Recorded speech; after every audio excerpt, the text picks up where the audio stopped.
Oscar nominations are coming on Tuesday.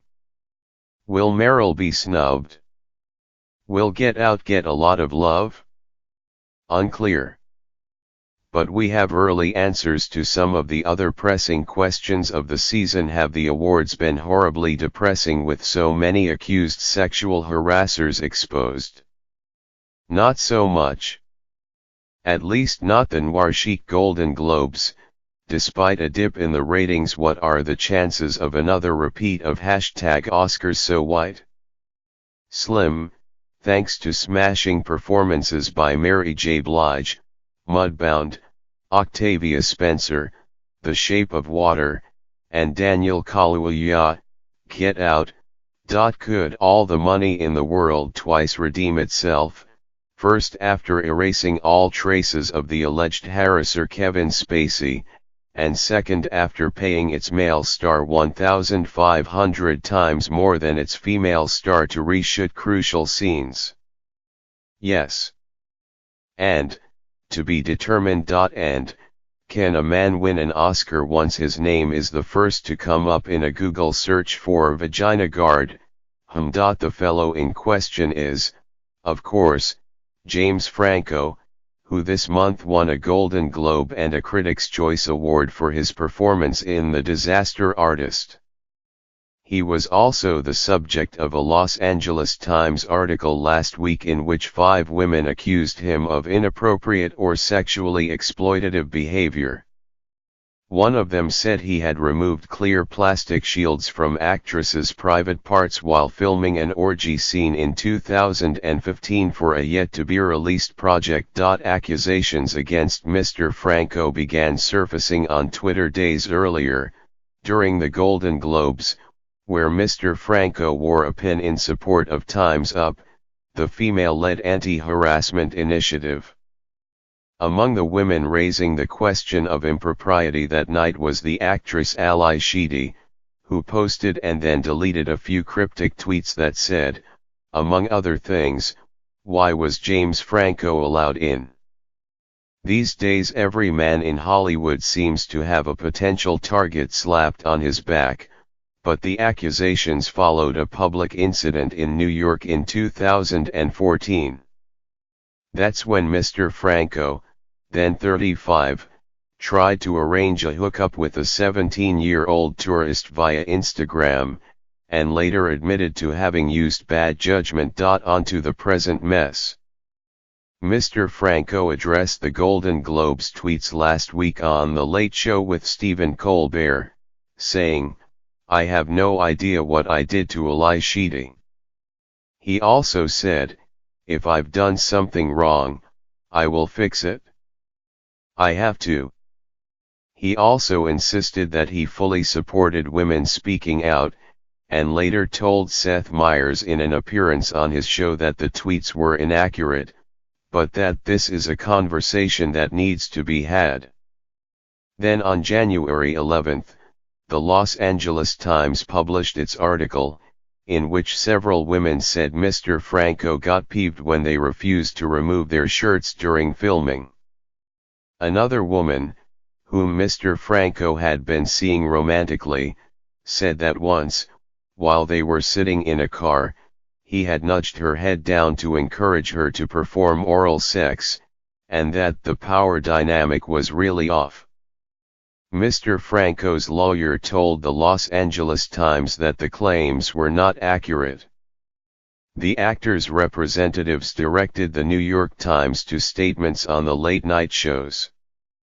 But since the Los Angeles Times article came out, the actor has laid low, skipping the Critics' Choice Awards, where he was named Best Actor in a Comedy.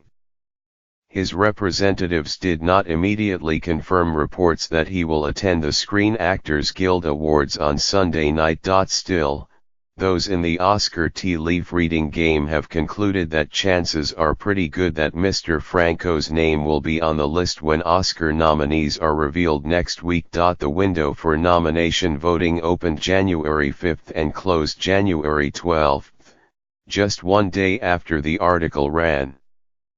The acting nominations are decided by the Actors Branch at 1,218 members, the largest one in the Academy of Motion Picture Arts and Sciences, and many had already submitted their ballots by the time the article appeared. Interviewing some of those voters, Glenn Whipp of the Los Angeles Times found that several regretted casting ballots for Mr. Franco yet, per Academy rules, couldn't take them back.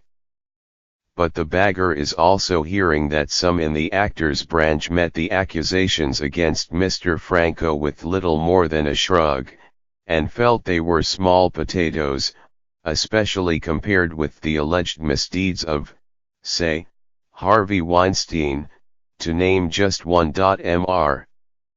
Franco's widely praised performance as real-life oddity Tommy Wiseau, the man behind the cult hit The Room, had also already earned a Best Actor nomination from SAG-AFTRA, the union behind the Screen Actors Guild Awards. The awards projection site Gold Derby still has Mr. Franco squeaking in fifth place, among the likely Best Actor Oscar nominees.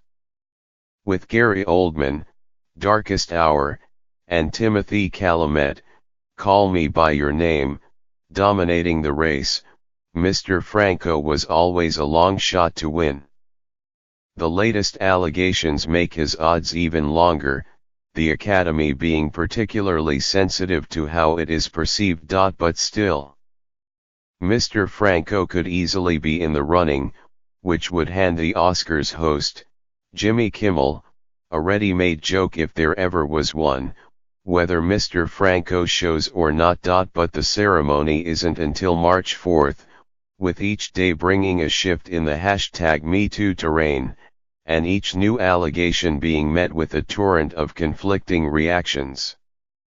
Consider all that has happened just in the week and a half since the Golden Globes. Mark Wahlberg and his agency donated $2 million to Time's Up after the news broke that he'd been paid $1.5 million to reshoot all the money in the world's scenes, while his co-star Michelle Williams earned less than $1,000. Ashley Judd, one of the early Weinstein accusers and a deeply involved supporter of Time's Up, told the BBC that Mr. Franco's response was terrific.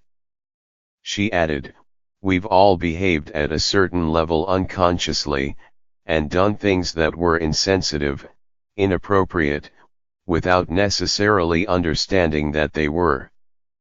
Mr. Franco now counts among the very few accused men to publicly garner support. Catherine Deneuve and more than 100 French women signed an open letter denouncing #MeToo for conflating sexual assault with harmless flirtation. Amid the ensuing uproar, Ms. Deneuve apologized to victims she'd offended. Rebecca Hall and Timothy Chalamet donated their salaries from the forthcoming Woody Allen film A Rainy Day in New York to anti-abuse causes. In December, Mr. Allen's adopted daughter, Dylan Farrow, who has accused him of molesting her, wrote a letter asking why #MeToo had spared him. And then there are the controversial accusations, followed by a backlash, and a backlash to the backlash, against Aziz Ansari, made by an anonymous woman. He has said he took her words to heart and responded privately. All of which is to say, who the heck knows what the climate will be like when Oscars Day dawns on March 4th. Just think, the awards season last year felt like a guilty diversion from the craziness unfolding on the national stage. How far we've come, eh?